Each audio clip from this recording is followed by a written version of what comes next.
Apreciados estudiantes, reciban un cordial saludos. El día de hoy vamos a trabajar el tema de la balanza de pagos, cuyo objetivo es el de hacer un reconocimiento de las cuentas que conforman esa balanza de pagos y las relaciones que existen entre cada una de ellas.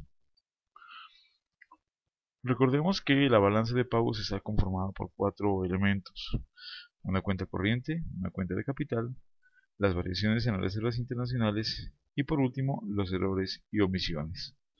Hablemos un poco de cada uno de ellos. La cuenta corriente se refiere a la entrada y salida de bienes y servicios de un país con el resto del mundo durante un periodo de tiempo determinado, por ejemplo un trimestre o un año. El primer componente de esa cuenta corriente se refiere a la balanza comercial, es decir, las entradas y salidas, exportaciones e importaciones de bienes tangibles, muebles, maquinaria, alimentos, materias primas, etcétera. Todo aquello que se debe almacenar o que ocupa un espacio físico se considera un bien tangible, es decir, en esa parte consideramos las exportaciones, es decir, salidas de bienes a otros países, y las importaciones, entradas de bienes desde otros países. Y el segundo componente, la balanza de servicios, se refiere a los bienes intangibles,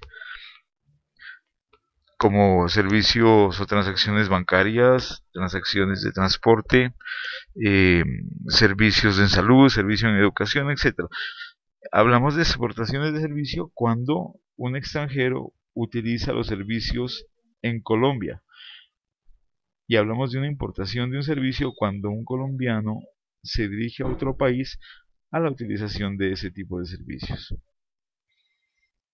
Y el tercer componente de la cuenta corriente se refiere a las transacciones o transferencias unilaterales, es decir, las entradas de dinero que provienen de otros países, como producto de recursos que nos envían nuestros familiares, envían amigos, etcétera, conforman esto una gran cantidad de dinero. Son miles de millones los que se mueven a través de las transferencias unilaterales. Miremos un ejemplo. Supongamos una balanza comercial en la que las exportaciones son 20.000 millones de dólares, las importaciones 25.000 millones de dólares, es decir, estamos importando más de lo que estamos exportando, lo que nos genera un déficit en la balanza comercial de 5.000 millones de pesos. Es decir, entraron 20.000 millones por exportaciones, pero salieron 25.000 millones por importaciones. Hasta esa parte tenemos un déficit. El segundo componente de la balanza de servicios, supongamos que por exportación de servicios tenemos 2.000 millones de dólares y una importación de servicios por 1.000 millones de dólares, lo que nos arroja un superávit en la cuenta de servicios, con la balanza de servicios por 1.000 millones de dólares. Por otra parte, el tercer componente, las transferencias, supongamos que ingresaron al país 2.000 millones de dólares durante el año en curso. Si tomamos el déficit de la balanza comercial, 5.000 millones, le sumamos 1.000 millones del superávit de déficit de servicios, nos quedan menos 4.000 millones, y le sumamos los 2.000 millones de las transferencias, tenemos un saldo de menos 2.000 millones. Es decir, tenemos un déficit en la cuenta corriente por 2.000 millones de dólares.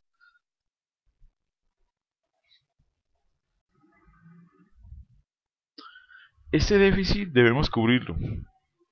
Tenemos que buscar la forma de cubrir esta menor cantidad de dinero que se encuentra circulando en este momento en la economía. ¿Qué es lo que tenemos que hacer? ¿Qué vamos a hacer en la economía para poder cubrir, para poder financiar este déficit que nos arrojó la cuenta corriente? Para eso tenemos que mirar las otras cuentas de la balanza de pagos. Empecemos siguiendo con nuestro orden, y tenemos la cuenta de capital. Esta cuenta de capital se refiere a las entradas y salidas de dinero, tanto del sector público oficial como del sector privado, es decir, los capitales oficiales y los capitales privados. El capital oficial se refiere a las entradas y salidas de dinero, de préstamos del sector público al extranjero, entradas de dinero del extranjero hacia el sector oficial, etcétera. Y el sector privado se refiere a básicamente dos componentes: inversión en cartera, cuando nosotros compramos títulos, compramos acciones, cualquier tipo de título o valor en el extranjero, que sería una salida de dinero, o cuando extranjeros compran esos títulos aquí en Colombia, que sería una entrada de dinero. Eso sería una inversión de cartera o inversión directa, cuando el colombiano invierte en el extranjero, es una salida de dinero, o inversión directa cuando el extranjero invierte en Colombia, que sería una entrada de dinero. Continúo con el ejemplo. Estábamos hablando del déficit en la cuenta corriente. Supongamos que la cuenta de capital que acabamos de trabajar nos arroja un saldo positivo de 1.000 millones de dólares. Es decir, teníamos un déficit en la cuenta corriente de menos 2.000 millones y ahora tenemos un ingreso adicional por movimientos de la cuenta de capital de 1.000 millones de dólares. Tenemos aún en ese momento un déficit de 1.000 millones de dólares. ¿Qué sucede?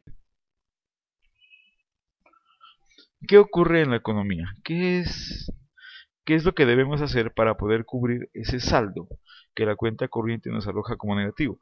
Pues al tener menor cantidad de dinero circulando en nuestra economía, vamos a tener un freno, un elemento que bloquea la economía, pues no existe la suficiente oxigenación financiera, la suficiente liquidez para funcionar.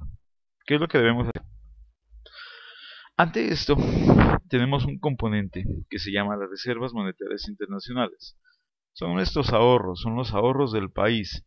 Eso los maneja el Banco Central, en nuestro caso el Banco de la República. Supongamos que al 1 de enero de cualquier año las reservas monetarias internacionales eran de 5.000 millones de dólares. Como tuvimos un déficit, en el saldo de la balanza de pagos de 1.000 millones de dólares, esos 1.000 millones de dólares van a generar una variación en las reservas monetarias internacionales. Es decir, de los 5.000 millones de dólares que están guardados, vamos a tomar 1.000 millones y los vamos a llevar a la economía para que el nivel se mantenga, ¿sí? Para que tengamos una cantidad de dinero suficiente para funcionar la economía. Esto nos arroja que al final del año tendremos un déficit en las reservas monetarias internacionales de 4.000 millones de dólares.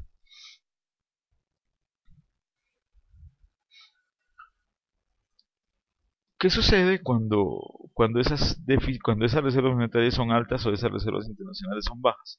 Es lo mismo como en nuestros casos personales, cuando nosotros tenemos poco ahorro o alto ahorro.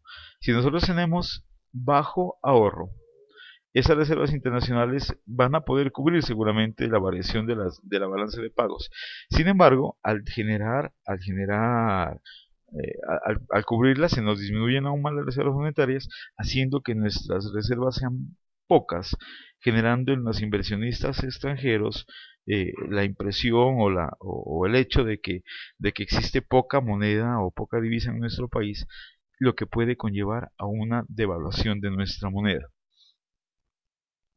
En el caso contrario, cuando tenemos altas reservas monetarias internacionales, podemos cubrir tranquilamente el saldo pendiente, el saldo en rojo que nos dejó cualquiera de las cuentas de la balanza de pagos, y las reservas monetarias van a seguir siendo altas, ¿sí?